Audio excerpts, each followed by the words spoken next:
war between India and Pakistan, two of the smallest nuclear powers, with only a few hundred weapons of about the size of the Hiroshima bomb, we might die as unintended consequences that the Indian and Pakistani generals never even gave us a thought about.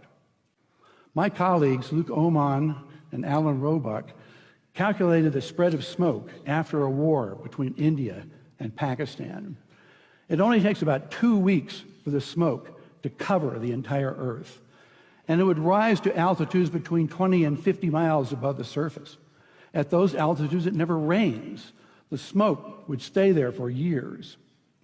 This farmer may be in Europe or in the United States, but many thousands of miles from Pakistan and India, is looking at the smoky sky above him and down at the crops that have died in his field from lack of light and cold temperatures.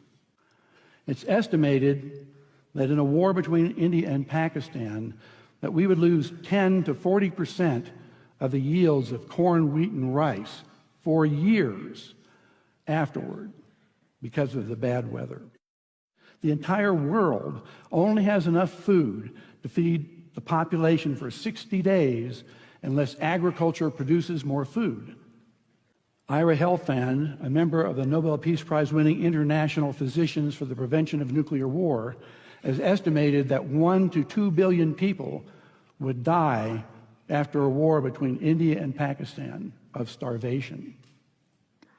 And after a full-scale nuclear war, temperatures would plunge below ice age conditions. We would be in a nuclear winter. No crops would grow.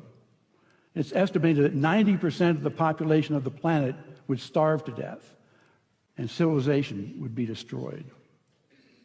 And no one would be safe.